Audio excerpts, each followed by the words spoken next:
इंसाफ news online पर आप सबका खैर मकदम है। आज हमारे साथ खुसूसी मेहमान जनाब शमी अहमद साहब हैं।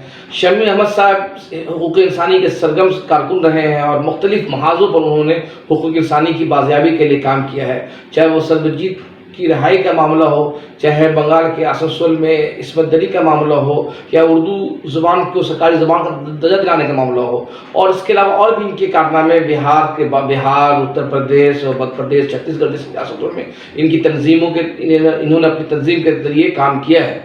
आज हम इनसे बात कर रहे हैं आरजीकर मेडिकल कॉलेज में जो रेप हुआ है जूनियर डॉक्टर को, उस मसले बात कर रहे हैं। और अब तक शमी अहमद साहब का इस पर कोई रद्द-ए-अमल भी देखने को नहीं आया।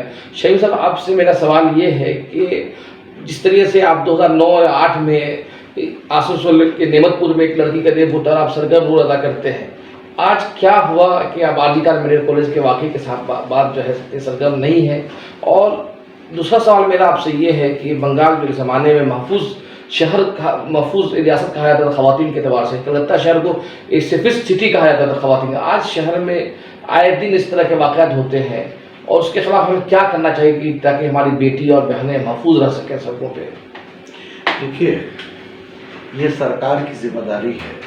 अगर हम किसी को वोट देकर एक राजा चुनते हैं, राजपाट का तो दौर चला गया। अभी डेमोक्रेसी हम लोग करते हैं, लोकतंत्र बोलते हैं। लोकतंत्र इसलिए करते हैं कि हम वोट देते हैं और एक सीएम बनाते हैं, मुख्यमंत्री बनाते हैं।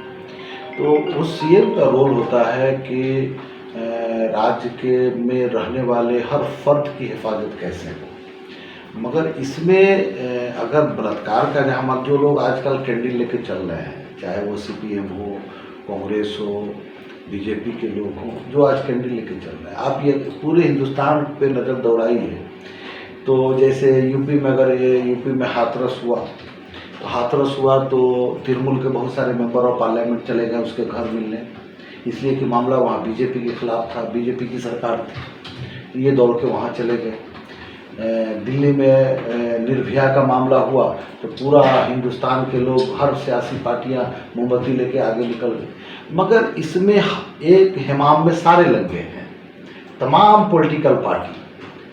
यानी आप ये नहीं कह सकते हैं कि बंगाल में हुआ तृणमूल की सरकार है, ममता बनर्जी की सरकार है, और इस सरकार में अगर ये कांड हुआ है तो बीजेपी की भी गवर्नमेंट में हुआ है, नीतीश कुमार की भी गवर्नमेंट में हुआ है, ये तमाम जगह है।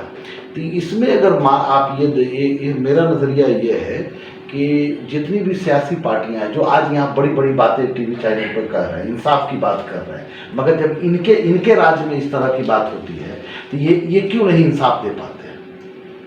तो मेरा कहना यह है कि हिंदुस्तान की जितनी भी पार्टियां हैं और जो लोग सरकार में हैं, वो सब अगर इस मामले पर इंसाफ अंदर से खुद इंसाफ प्रस्त हो जाए और लोगों के प्रोटेक्शन देने लगे, उसकी हिफाजत करने लगे, तो ये हादसा होगा ही नहीं। अच्छा, मैं आपका एक तवील तजुर्बा रहा जद्दोजहद करने का। मेरा सवाल ये है कि क्या चाहे निर्भया वाला वाक़या हो या आरजीकर वाला वाक़या, दोनों वाक़या इंतहाई घिनौना और बहिमाना है, इसकी जितनी भी मजम्मत की जाए कम है।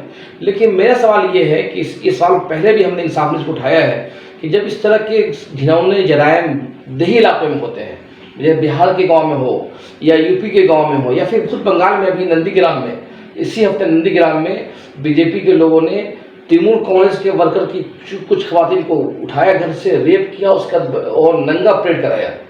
तो उसको लेकर ये जो शहर के जो अशराफिया हैं ये आवाज़ बुलंद नहीं करते हैं। तो क्या हमारे खवातीन जो देहात और दही इलाके की जो खवातीन, उनकी कोई इज्जत नहीं है या उनको होने वाले जुल्म कोई माना नहीं रखता है? नहीं, इसमें दो बातें हैं। इसमें पहला बात तो यह है कि डेली हमारे देश में एक निर्भया के साथ डेली एक निर्भया होता है। डेली नहीं होता, आपको बता दें, रिपोर्ट के खुद ये नेशनल क्राइम ब्यूरो की रिपोर्ट है, इस मुल्क में हर 15 मिनट के बाद एक बच्ची का रेप होता है और डेली 90 लड़कियों का रेप होता है। कारण क्या है कि ये होता है कि किस गवर्नमेंट के किसके सरकार में हो रहा है और उसको किस तरह से मीडिया और तमाम लोग कैसे इसको हाइप करेंगे। मगर यही अगर मिदनापुर में हो जाए, यही बिहार के मुजफ्फरपुर में हो जाए, तो उसको लोग भुला देते हैं, वो वहाँ तक बात पहुँच ही नहीं पाती है।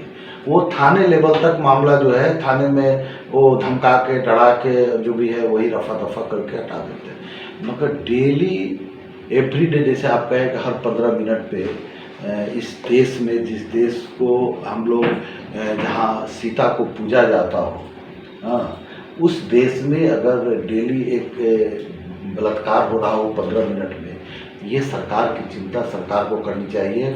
और मेरा तो मानना ये है कि इसमें तमाम पार्टियाँ पार्टी से ऊपर उठकर, चाहे वो बीजेपी हो, कांग्रेस हो, टीएमसी हो, पार्टी से ऊपर उठकर ये आइंदा नहीं हो, इसका सिक्योरिटी पब्लिक को देना चाहिए। दूसरी बात यह है कि हम चुनते हैं ना, मगर हम जब जिसे चुन रहे हैं, हम लाए हैं ना, अगर पूरे देश की जनता नहीं चाहती है तो ऐसे लोगों को तो जिस दिन ये कांड हुआ उसी दिन सरकार को इस्तीफा दे देना चाहिए इस पद से। मैं इसी सवाल को आगे बढ़ाना चाहता हूं कि आप जो बात बोल रहे हैं कि रेप जैसे घिनौने जुर्म को सियासी नज़रिए से देखा जाता है कि अगर बंगाल में है तो बीजेपी वाले हंगामा मचाते हैं, मणिपुर के लोग, ये मणिपुर के सवाल पर बीजेपी खामोश हो जाती है क्यों से। लेकिन मेरा सवाल हुकूक इंसानी के सरगर्म कारकुनान से भी है, आप जैसे लोगों से भी है कि आप लोग भी तो दही इलाकों में जाकर तहरीक चलाते हैं।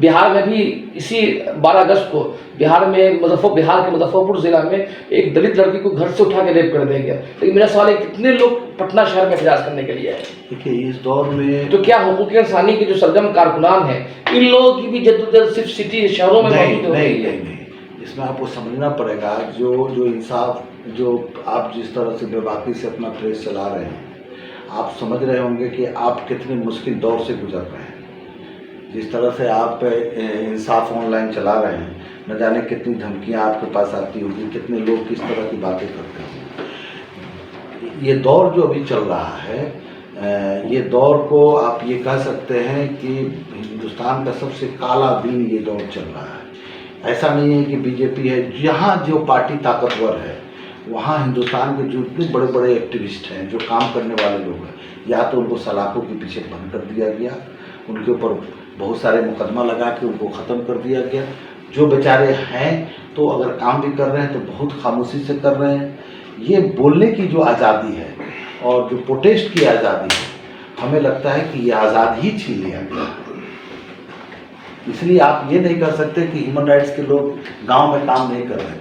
गांव में काम कर रहे हैं, वो अपनी हैसियत के हिसाब से काम कर रहे हैं। मगर 10, 15, 20 सालों में ये देखा गया, 10-15 साल में ये देखा गया है कि यहाँ पे ह्यूमन राइट्स बोल के कुछ भी नहीं है। यहाँ पॉलिटिकल राइट्स है कि आप किस दल से हैं, आपकी पुलिस, आपकी प्रशासन, सरकार। पुलिस किसके लिए होती है? जैसे आप जब हम लोग एक बिल्डिंग बनता है, उसमें अगर 20-25 टेनेंट उसमें रह रहे हैं तो हम लोग एक दरवान रखते हैं, सिक्योरिटी गार्ड। अगर सिक्योरिटी गार्ड रात में सो जाए, गाड़ी चोरी हो जाए, तो आप क्या करेंगे? आप सिक्योरिटी गार्ड को हटा देंगे ना। तो उसी तरह से देश की पुलिस है। पुलिस किसके लिए रखी गई? हमारे लिए रखी गई। मगर जब ये बलात्कार होता है तो पुलिस जब देख रहा है कि उसकी हालत ये है कि उसके सर में चोट है, उसके मुंह में चोट है, हाथ में चोट है, बांध के उसको बलात्कार किया गया, उसको आप कैसे लिख सकते हैं कि वो सुसाइड है? तो जिस पुलिस को हमारी रक्षा के लिए रखा गया है, जो हमारे टैक्स पेयर से उनका घर चलता है, वो पुलिस जो है वो सरकार के इशारे पे चलती है, पॉलिटिकल पार्टी के इशारे पे चलती है। तो ऐसे दौर में ऐसे दौर में हिंदुस्तान के कोई भी एक्टिविस्ट है वो डरे और सीहमे हुए हैं, और उसी सीहमेपन में जो हो पा रहा है वो कर रहे हैं। बहुत बहुत शुक्रिया। आपने 2 अहम बातें कही है कि इस मुल्क की बदनसीबी है, इससे बड़ा क्या हो सकती है कि रेप जैसे घिनौने जुर्म को सियासी नज़रिए से और सियासी नफ़ा नुकसान से देखा जा रहा है। और दूसरी बात, शमीम साहब ने जो सवाल रेज़ किया, इस पर गौर करना चाहिए तमाम लोगों को कि इस मुल्क में अब हुकूक इंसानी के कारकुनान को बिलखुसूस दही इलाकों में काम करना बहुत ज़्यादा मुश्किल हो गया है। और ये सूरत हाल इस मुल्क की जमहूरियत के लिए, डेमोक्रेसी के लिए, इस मुल्क के आइन के लिए एक बहुत बड़े ख़तरे की बात है। आप इंसाफ न्यूज़ ऑनलाइन पर हमारे वीडियो को ज़रूर लाइक करें और सब्सक्राइब करें और ज़्यादा से ज़्यादा इसको शेयर करें, ताकि हम इसी बेबाकी के साथ हम आपके मसाइल को बुलंद करते रहें। बहुत बहुत शुक्रिया। आपका भी बहुत बहुत शुक्रिया।